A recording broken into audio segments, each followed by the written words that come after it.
All right, let's look at radical equations. If you look at problem number 1, you have the square root of x minus 6 equals 4. So we're wanting to solve the equation for x.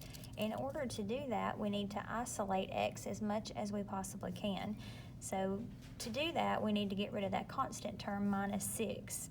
So I'm going to add 6 to both sides of the equation, and that's going to leave me with the square root of x is equal to 10. Now, to undo a radical, what we need to do is the inverse, which is to square. And if we square on the left, we also have to square on the right in order to keep our equation in balance. If this makes sense to you, think of the square root of x with its rational exponent, x to the 1/2. And to get rid of that, we would raise it to the second power, because a power to a power is multiplication, and 1/2 times 2 is 1, giving us x to the first. So here we have the square root of x squared, which is x, and 10 squared is 100. So our solution is 100. Now what we're going to do is we're going to go back to the original equation, and we're going to check our solution for accuracy. The square root of 100 is 10. And then 10 minus 6 is 4. So this equation's solution checks out. Now looking at number 2, this is not a square root, but a cubed root. But we still have to observe the same process. We're going to take that minus 6 and add 6 to both sides. Okay, and that's going to leave us with the cubed root of x is equal to 4 plus 6, which is 10. Now to undo a cubed root, we're going to cube both sides of the equal sign. So when you have the cubed root of x to the third power, that takes away the root. And then 10 to the third power is 1,000. So to check this solution, what we're going to do is we're going to plug it in. The third root of 1,000 minus 6 is 4. The third root of 1,000 is 10. 10 times 10 is 100. 100 times 10 is 1,000. And 10 minus 6 is 4. So that checks out perfectly. On number 3, we have the square root of x plus 6 equals 4. So once again, let's subtract 6 from both sides. 6 minus 6 cancels out, giving us the square root of x, and 4 minus 6 is equal to -2. As I look at this, I already suspect that whatever solution I get will be an extraneous solution. So let's go ahead and prove it by squaring both sides. The square root of x squared is x, and -2 squared is 4. Now when we go over here and we replace x with 4, we have the square root of 4 is 2, and 2 plus 6 is 8. This is not equal, therefore this is not a solution. This particular equation has no solution. The primary square root of a number is going to be a positive value. So when you have the square root of x equals a negative value, you can go ahead and think or imagine that that's going to be no solution. Okay, now looking at number 4, we have the cubed root of x plus 6 equals 4. Let's subtract 6 from both sides, and we get the cubed root of x is equal to -2. Now to fix that, what we're going to do is we're going to raise both of these to the third power.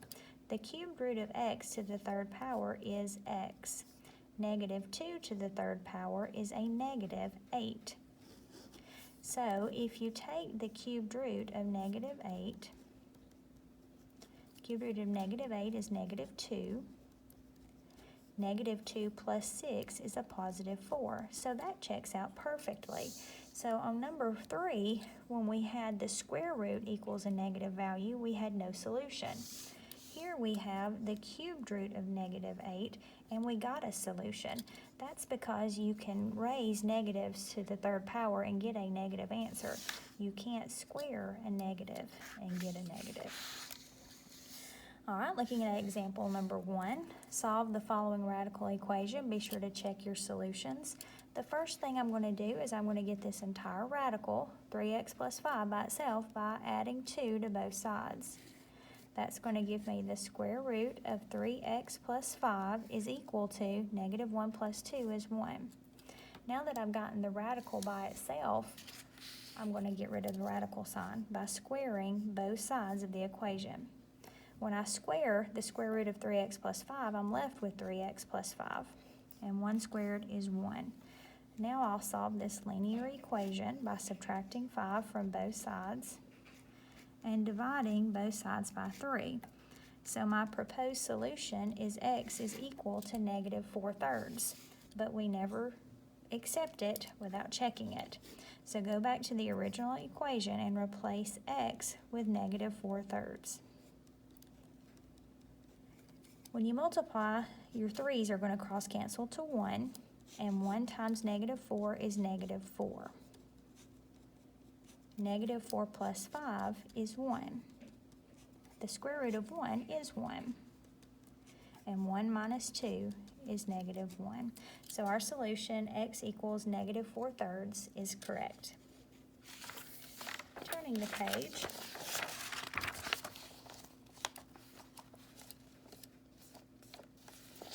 Okay, let's look at problem number 6. We have the third root of 6 minus x equals negative 3, so I'm going to take the left and raise it to the third power, and the right and raise it to the third power.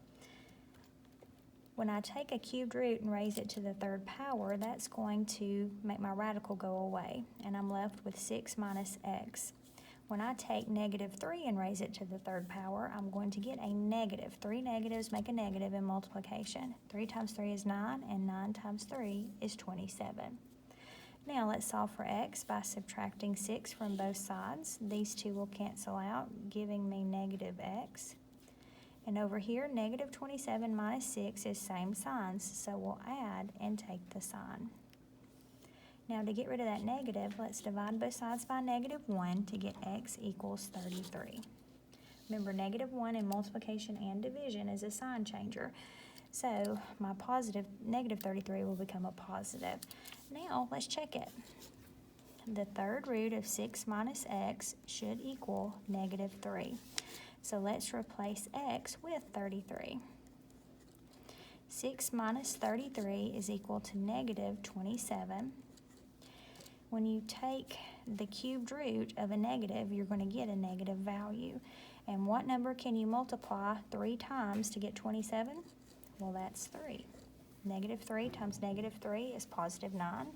Positive 9 times negative 3 is negative 27. So that checks out perfectly. Now let's go down to number 11. We have the square root of x squared minus 5 equals 2. So let's square both sides. When we square our radical, we get x squared minus 5 equals 2 squared, which is 4. Let's get our x by itself by adding 5 to both sides. So we end up with x squared is equal to 9. Now to undo a square, we're going to take the square root. When you take the square root of 9, you're going to get 2 primary roots. Now remember, when you have the primary root, like the square root of 9, that's just 3. But when you're solving an equation for x squared, you're going to get the positive and the negative root, because positive 3 squared is 9 and negative 3 squared is also 9. So because we have these two solutions, what we need to do is we need to check both of them. So we're going to do 3 squared minus 5, and we're going to do negative 3 squared minus 5. 3 squared is 9, and 9 minus 5 is 4. The square root of 4 is equal to 2. So that checks out beautifully. Now down here, negative 3 squared is 9. 9 minus 5 is 4. And the square root of 4 is 2. And that also checks out, letting me know that positive and negative 3 are the correct solutions. Now let's square this on both sides. We'll get x squared plus 8x equals 3 squared, which is 9. Now since we have an x squared and an x, we're unable to take the square root for our solution like we did in number 11. So we need to move the 9 to the left side to make a trinomial. So let's factor. So let's list the factors of 9. 1 times 9 and 3 times 3. we need opposite signs to get a negative. The biggest one needs to be positive. So both of these multiply to -9, but only -1 and 9 will add together to give me +8. So my factored form is x minus 1, x plus 9. Now let's take both of these and set them equal to 0. So we'll get x equals 1 and x equals -9. So let's see if both of these are true solutions to the problem. So when we go up here, we're going to have x squared, that'll be 1 squared, plus 8 times 1. 1 squared is 1, and 1 plus 8 is 9, giving us the square root of 9, which is 3. So 1 checks out. Now let's check -9. So we'll have -9 squared plus 8 times -9. -9 squared is 81, and 8 times -9 is a -72. 81 plus a -72 is going to give us a +9. The square root of 9 is 3. So both of these solutions check out. Looking on the next page, we want to compute each product and combine like terms. So we're multiplying a binomial times a binomial. So that requires FOIL. First terms is the square root of x times the square root of x, which is x. The outer terms is -2 times the square root of x. When you multiply a number times a radical, put the number in front of the radical. Your inner term is 2 times the square root of x. That's +2x. And then your last terms are 2 times -2, which is -4. Now, in order to combine like terms with radicals, you have to have the same radicand, which is the number under the radical sign. Since we do, we can add and subtract the numbers in the front. -2 plus 2 is 0x squared, meaning these two are no longer a part of the problem. So our final answer is x minus 4. Now let's look at this one. Let's do the same process. The square root of x times the square root of x is x. The square root of x times 4 is a +4 square roots of x. Our inner terms, 4 times the square root of x is +4 times the square root of x. And then my last terms is 4 times 4, which is 16. Now, once again, we have radical x and radical x. Since they're the same radicands, we can add the numbers in the front. So bring down your first x, and 4x and 4x gives me a +8x. And then plus 16 will go in the back. And this is pretty much as simplified as you're going to be able to get this one. Now, rationalizing the denominator means that you cannot have anything in the denominator of your fraction. If you just have your radical in the denominator, the only thing you have to do is multiply it by putting it over itself. So what we'll have is x minus 9 times the square root of x minus 9. And then down here in the denominator, we'll have the square root of x minus 9 times the square root of x minus 9, which is simply x minus 9. Now, since these two are multiplied together in the numerator, I can cross-cancel the x minus 9s, and I'm left with the square root of x minus 9 as my final answer.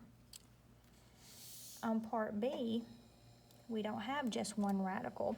We have the radical, or the square root of x, plus 3. Now, when you rationalize your denominator, you have to use what's called a conjugate, which means you're going to take what's in the middle and change its sign. So we'll do the square root of x minus 3 over the square root of x minus 3. So what we'll have is x minus 9 times the square root of x minus 3. And in the denominator, we'll have the square root of x plus 3 times the square root of x minus 3, which is exactly what we did in problem number 13. And when we multiplied opposites, what we ended up getting was a problem without a radical sign. So if we look at the denominator, we have first, outer, inner, and last. The square root of x times the square root of x is x. the square root of x times negative 3 is the negative 3 square roots of x. 3 times the square root of x is 3 square roots of x, and 3 times 3 is negative 9. With these two being opposites, they cancel each other out to 0, leaving you with x minus 9. So we have x minus 9 times the square root of x minus 3 over x minus 9. So once again, my x minus 9 will cancel out, and I'm left with the square root of x minus 3.